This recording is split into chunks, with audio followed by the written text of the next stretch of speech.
Hello everyone, welcome to UPSC IQ tab. तो आज के इस वीडियो में हम एक और पोटेंशियल टॉपिक के बारे में बात करने वाले हैं जो हमारे प्रीलिम्स 2024 के लिए काफ़ी इंपॉर्टेंट हो सकता है। तो एज यू नो, पिछले कुछ वीडियो के अंदर हम इंपॉर्टेंट सिटीज़ के बारे में बात कर रहे हैं, एंशिएंट सिटीज़ के बारे में, जो कि हमारे historical and cultural importance cultural point of view से काफ़ी ज़्यादा इंपॉर्टेंस रखता है। यहाँ पर इस वीडियो में हम बात करने वाले हैं a city called as Puri.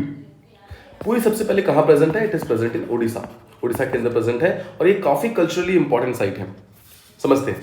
देखिए, हिंदूज के लिए चार धाम पिलग्रिमेज साइट जो होता है वो काफी इंपॉर्टेंट होता है। चार धाम साइट, चार धाम का मतलब होता है दीज आर 4 धाम्स। कौन कौन से चार धाम्स है? It is Badrinath, Dwarka, Puri and Rameswaram.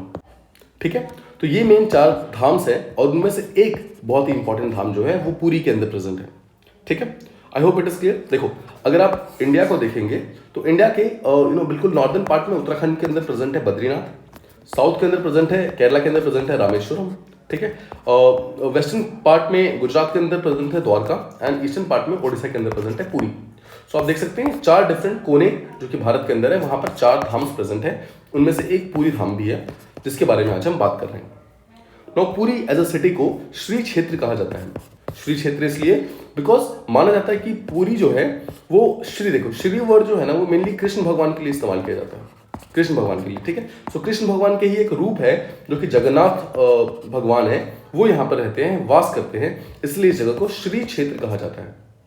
इसके अलावा इस प्लेस को श्री जगन्नाथ धाम भी कहा जाता है फॉर ऑब्वियस रीजंस, बिकॉज यहाँ पे जगन्नाथ टेम्पल प्रेजेंट है। नो, जैसा कि मैंने आपको बताया, पुरी के अंदर जगन्नाथ टेम्पल प्रेजेंट है जिसको बनाया गया था 12th सेंचुरी के अंदर। ईस्टर्न गंगा डायनेस्टी उड़ीसा के अंदर रूल किया करती थी। नो, गंगा डायनेस्टी में एक राजा थे जिनका नाम था राजा अनंत वर्मन छोडांगा। नो, अनंत वर्मन जो थे उन्होंने ही माना जाता है जगन्नाथ टेम्पल को बनवाया था 12th सेंचुरी के अंदर। नो, ये जो जगन्नाथ टेम्पल है it is dedicated to lord Jagannath. Jagannath कौन है? भगवान जगन्नाथ। ये भगवान कृष्ण के ही एक रूप है और भगवान जगन्नाथ के साथ जो भगवान जगन्नाथ की जो सिस्टर थी सुभद्रा एंड जो उनके बड़े भाई थे बालभद्र, इन तीनों की पूजा यहाँ पर होती है। ठीक है, so I hope this is clear. 3 भगवान की पूजा होती है, लॉर्ड जगन्नाथ, फिर goddess Subhadra and lord Balabhadra. इन तीनों भगवानों की पूजा जगन्नाथ टेम्पल के अंदर की जाती है। नाउ, जो जगन्नाथ टेम्पल है उसे बड़ा देउल भी कहा जाता है। बड़ा देउल, ध्यान रखिएगा, बड़ा देउल वर्ड जो है वो जगन्नाथ टेम्पल के लिए इस्तेमाल किया जाता है। इसके अलावा एन ए अकबरी, जो कि अकबर की बायोग्राफी थी, इस पर्टिकुलर किताब के अंदर जगन्नाथ टेम्पल को और पुरी की सिटी को इसको पुरुषोत्तम कहा गया है। पुरुषोत्तम मतलब, पुरुषोत्तम का मतलब होता है ऐसा पुरुष जो कि उत्तम हो, पुरुष उत्तम हो। ये भगवान राम प्लस भगवान कृष्ण के लिए इस्तेमाल किया जाता है ये वर्ड। तो यहाँ पर पुरुषोत्तम वर्ड जो है वो पुरी के लिए इस्तेमाल किया गया था एन ए अकबरी के अंदर। इसके अलावा यमनिका तीर्थ भी इसको कहा जाता है, मतलब इस पर्टिकुलर पूरी जगह को एक तीर्थ कहा जाता है जिसका नाम है यमनिका तीर्थ, और साथ ही साथ इसको व्हाइट पगोड़ा भी कहा जाता है। I hope it is clear. White pagoda काफी फेमस नेम है, ठीक है, along with black pagoda. Alright, तो ये 4 इंपॉर्टेंट नेम्स है जगन्नाथ टेम्पल के: बड़ा देउल, पुरुषोत्तम, व्हाइट पगोड़ा और ब्लैक पगोड़ा। नाउ इंपॉर्टेंट चीज ये है कि ब्लैक पगोड़ा किसको बोलते हैं? ब्लैक पगोड़ा बोलते हैं कोणार्क सन टेम्पल को। ध्यान रखिएगा, कोणार्क सन टेम्पल को।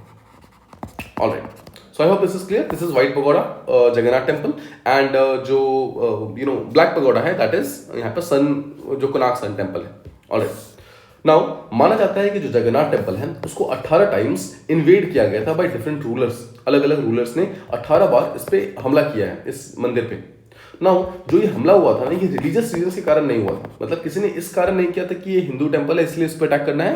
रादर ये जो टेम्पल है वो इतना ज्यादा रिच था कि उसके ट्रेजर्स को लूटने की कोशिश की गई थी, उसको प्लंडर करने की कोशिश की गई थी, and that is why 18 times इसके ऊपर अटैक होता है।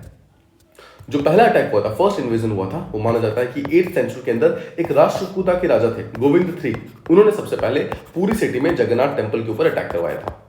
और जो लास्ट अटैक हुआ था दैट वाज इन 1881 में एक महिमा धर्म करके एक न्यू मोनोथिस्टिक धर्म आया था जो कि एक ही भगवान के अंदर मानता है। उसके अंदर अलेख नाम का एक सब ग्रुप था। इन अलेक्स ने ही बेसिकली इस पर्टिकुलर टेम्पल जगन्नाथ टेम्पल के ऊपर अटैक किया था इन 1881। इसके अलावा आदि शंकराचार्य जी, जो कि हिंदुइज्म के एक बहुत बड़े इंपॉर्टेंट लीडर रहे हैं, उन्होंने यहाँ पर एक मठ बनाया था जिसका नाम है गोवर्धन मठ। ठीक है, इसके अलावा उन्होंने टोटल 4 मठ बनाए थे, लेकिन सबसे इंपॉर्टेंट जो है वो है गोवर्धन मठ। इसके अलावा रामानुजाचार्य साउथ इंडिया के एक बहुत इंपॉर्टेंट फिलोसोफर थे और एक वैष्णव सेंट थे, जिनको तमिल वैष्णव सेंट भी कहा जाता है। उन्होंने भी एक मठ बनाया है जिसका नाम है इमार मठ। तो दो मेन मठ है जो ध्यान रखना है, गोवर्धन मठ जो कि आदि शंकराचार्य जी ने बनाया है और रामानुजाचार्य जी ने बनाया है इमार मठ।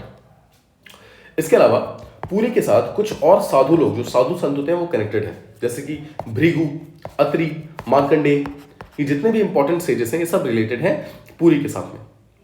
नाउ पुरी जो है वो भगवान कृष्ण के साथ कनेक्टेड जितने भी इंपॉर्टेंट प्लेसेस है ना, उन सबको कनेक्ट करके एक सिंगल पिलग्रिमेज सर्किट बनाया गया है, मतलब कृष्णा पिलग्रिमेज सर्किट। उसी पर्टिकुलर पिलग्रिमेज सर्किट का पार्ट पुरी भी है। तो देखते हैं पुरी के अलावा और कौन कौन से सिटी हैं जो कि कृष्ण पिलग्रिमेज सर्किट के पार्ट है। सबसे पहले मथुरा आता है, मथुरा के बाद वृंदावन, देन बरसाना, गोकुल, गोवर्धन, कुरुक्षेत्र, द्वारका एंड साथ में पुरी।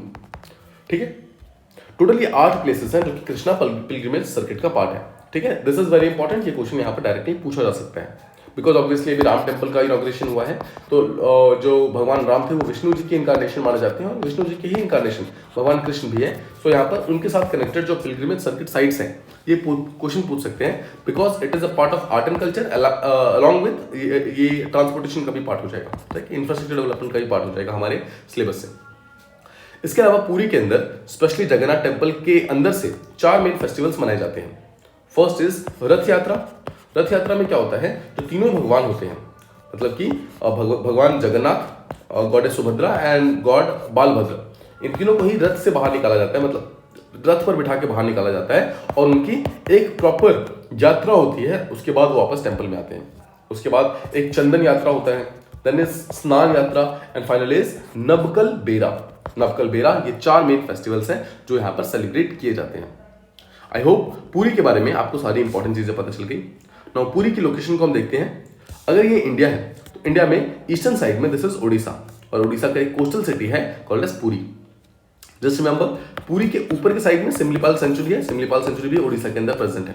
ठीक है, फिर खड़गपुर, हावड़ा, ठीक है, भातपारा, ये सब वेस्ट बंगाल का पार्ट हो जाते हैं।